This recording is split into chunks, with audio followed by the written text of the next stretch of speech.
का अनाधिकार दुरुपयोग करता था और एक दिन भगवान की सभा में उस मणि को पहन करके गया। सुदूर दूर से भगवान के मंत्रिमंडल ने देखा और प्रभु से निवेदन किया, प्रभु जो कीमती वस्तु होती है वो राज खजाने की होती है। तो एक दिन प्रस्ताव लेकर के भगवान भी सत्राजित के पास में उस मणि को मांगने के लिए गए, लेकिन उस अज्ञानी जीव ने भगवान के मांगने के बावजूद भी वो मणि को देना इनकार कर। भगवान ने कहा कोई बात, लेकिन भगवत सेवा में जो संपत्ति नहीं लगती है, 4 पैसे नहीं लगते हैं, उनकी क्या स्थिति होती है। सत्राजित का भाई ब्रसेन उस मणि को पहन करके जंगल में जाता है रात्रि में।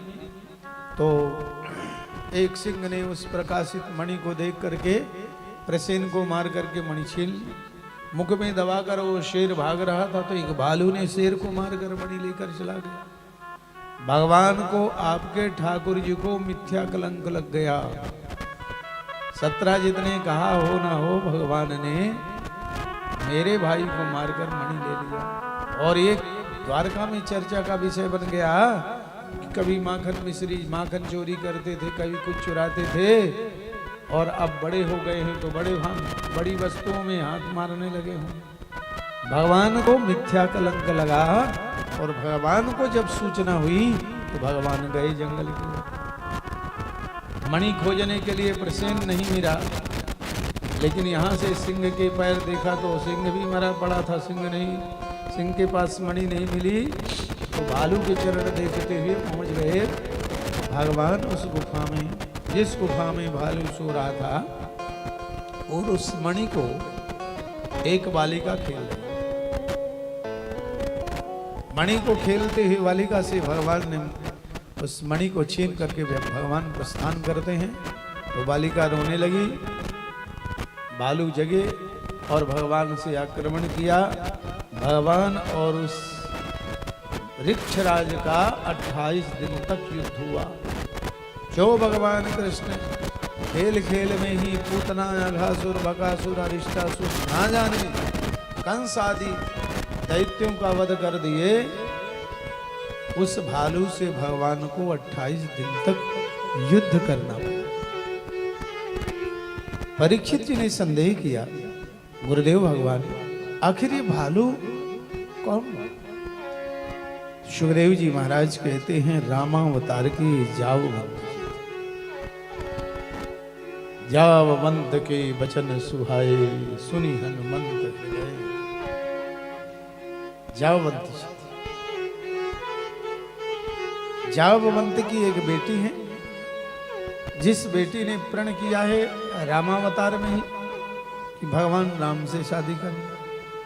भगवान राम ने कहा नहीं, संभव नहीं, कृष्णावतार तक प्रतीक्षा करनी पड़ेगी। ये माताओं में बड़ी धैर्यता होती है। कहा ठीक है, और कृष्णावतार तक प्रतीक्षा किया। उधर जाववंत जब भगवान राम वनवास के बाद वापस आए तो जाववंत जी से भगवान ने कहा, जाववंत जी आपने बड़ा परिश्रम किया है, जो वरदान मांगना है मांगो। तो जाववंत जी ने कहा, प्रभु मेरे बराबर का कोई योद्धा नहीं मिला आज तक, मुझे आप कोई ऐसा योद्धा बता दीजिए जिससे मैं युद्ध में मुझे शांति मिल जाए, लगे कि कोई किसी के साथ नहीं लड़ा। तो भगवान ने कहा, इस कामना को पूर्ण करने के लिए तुम्हारे साथ मैं स्वयं लड़ूंगा। कहा वो कृष्णावतार में यस्य रेखांतरम भिन्नम चक्रम पाणितले भवे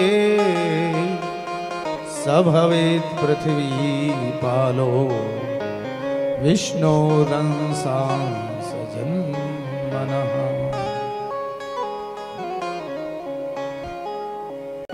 भगवान से जाववंत जी ने पूछा था, आपको पहचानूंगा कैसे?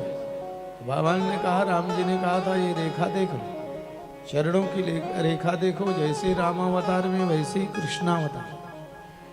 आज देखकर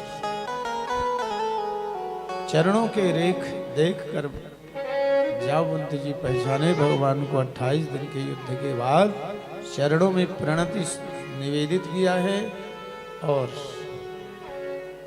जब पहचान गए तो जाम्बवती का ब्याह जाम्बवती का हाथ भगवान के चरणों में समर्पित करते हुए, भगवान के को पकड़ाते हुए, और जो श्यामंतक मणि थी मानो दहेज में दे दिया।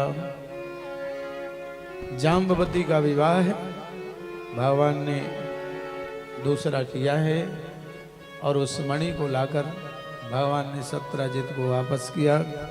कथा सुनाई। सत्यजित की बेटी थी सत्यभामा।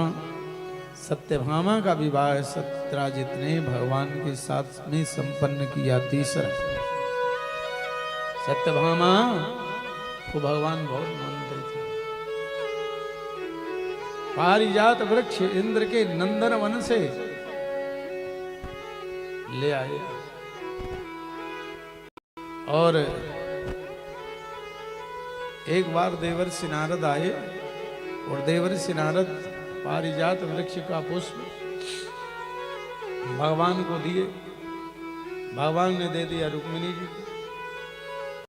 अब सत्यभामा जी को पता चल गया कि पारिजात वृक्ष का पुष्प भगवान ने रुक्मिणी जी को दे दिया। तो सत्यभामा अपने आप को बड़ा अधिकार मानती थी, प्रभु मुझे चाहिए। तो भगवान ने कहा तुम चिंता मत करो। और सत्यभामा को भगवान इतना मानते थे, इंद्र से युद्ध करके और पारिजात वृक्ष ला करके सत्यभामा जी के आंगन पर भगवान ने लगाया। बोले द्वारकाधीश भगवान की जय। श्री राधा रानी ही